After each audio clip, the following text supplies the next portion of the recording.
to the other. Understand, sister? Yes, Jazakallah, Shaykh. Yeah. Chapter number 1. Bismillah wa salatu wa salam ala Rasulillah wa ala alihi wa sahbihi wa ala muttaba'a huda ila yawmiddin. Amma ba'd.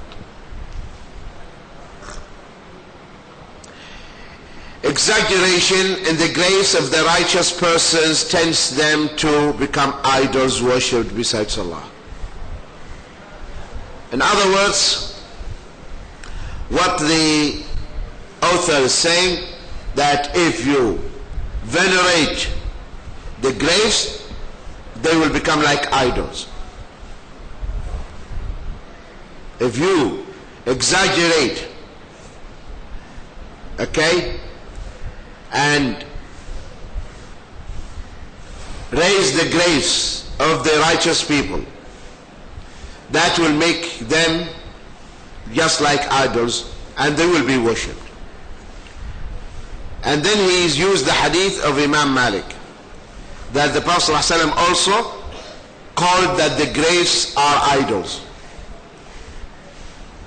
Graves are idols, can become idols. Imam Malik rahimahullah recorded in his book Muwatta that the Prophet ﷺ said, Allahumma la taj'al qabri wathanan yu'bad اشتد غضب الله على قوم اتخذوا قبور أنبيائهم مساجدا. Oh Allah, never turn my grave into an idol to be worshipped. Allah's wrath, Allah's anger intensified on a people who turned the Prophet's graves into masjid, or into masajid. So here the Prophet ﷺ is pleading to Allah, praying to Allah, not to make his grave what? An idol. Which means if the grave is worshipped, it becomes idol. Are you following? If a grave is worshipped, it becomes what? Idol. So that's why the Prophet ﷺ was praying to Allah, oh Allah, don't make my grave an idol, which means worshipped. And Allah alhamdulillah protected his grave from being worshipped. Is this clear to you?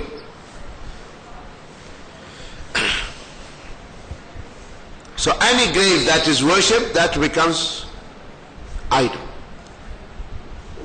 if you are worshipping it. So what is the idol?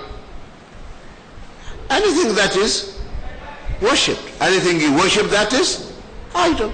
A tree is an idol. It's not necessarily an image. If you are worshipping a tree, that is idol itself.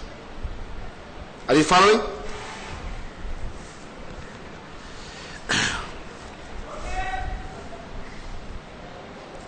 So because in the Arabic language we have sanam and wathan. Sanam and wathan.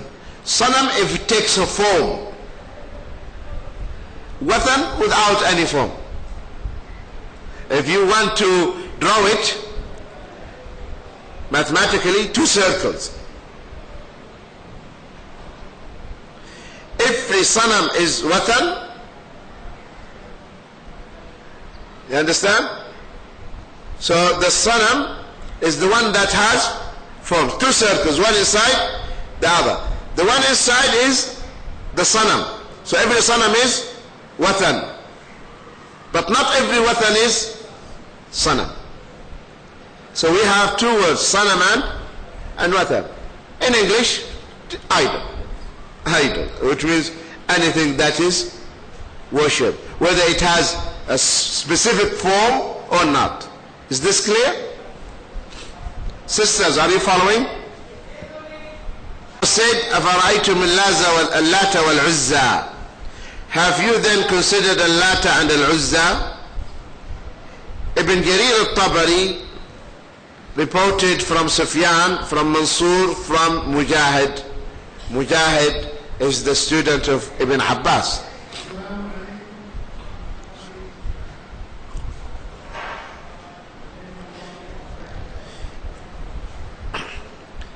He said, كان اللات كان يلت لهم السويق فمات فعكفوا على قبره. He, Allata was a good man, a holy man, wali. Okay? He was a good man. He, Lata, used to serve the pilgrims, by preparing sawiq. The sawiq is fine flour of barley or wheat mixed with water and ghee for them. After his death, the people began to stay and confine at his grave for the purpose of reward. Exactly what happened in the people of Nuh. So Allata was a good man, helping the Hujjaj, the pilgrims. After his death, the people stayed at his grave. The same was reported by Abu al-Jawza rahimahullah from Ibn Abbas. Ibn Abbas reported the hadith of the Prophet sallallahu alaihi wasallam, لعن رسول الله صلى الله عليه وسلم زائرات القبور والمتخذين عليها المساجد والسرج. This hadith, the first portion is correct, the second incorrect. The first portion of the hadith is authentic. Why it is authentic? Because it has been reported in many authentic narrations.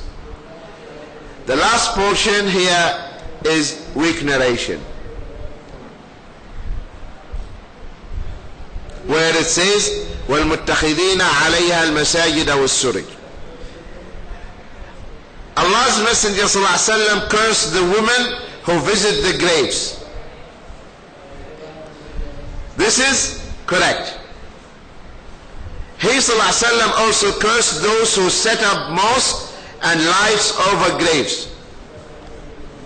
This narration is weak. Are you following?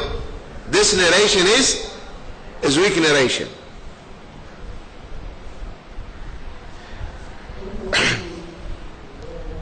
So the authentic narration, though we know it is haram, it is haram, of course, to build over the mosque and to make lights. That's haram, no doubt, because in Islam you are not allowed to raise the grave in the first place.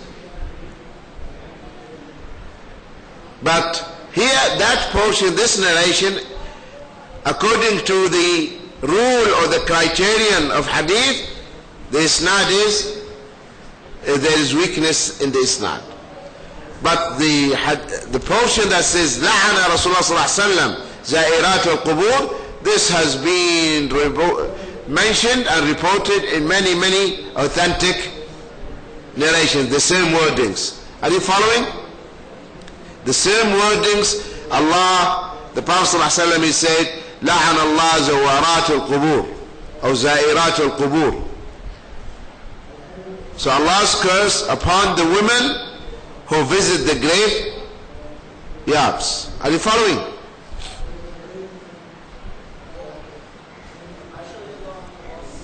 I'm going to come to elaborate. I haven't. We're just talking now from hadith perspective. Okay? Now we are coming to this hadith. That the Prophet ﷺ says, Allah's Messenger cursed the women who visit the graveyards. And because of this hadith, the ulama differed. Can women visit the graveyards or can't they?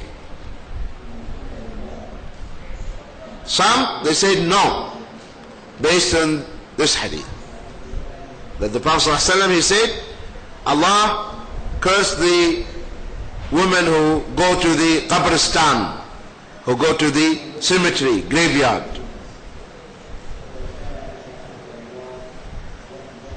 But this hadith has another wording, لَعَنَ اللَّهُ زَوَّارَاتٍ, which means the frequent visitors, those who visit the graves frequently, all the time they go to the graves. So they said, sisters, are you following? So they said, what is haram is the frequent visiting. That women should not keep visiting the graveyards frequently. That's one thing. Second thing, that when they go to the graveyards, they should not bewail, bewailing, lamenting, cry. If they do that, then they are not allowed to go there. They used and mentioned other evidences for this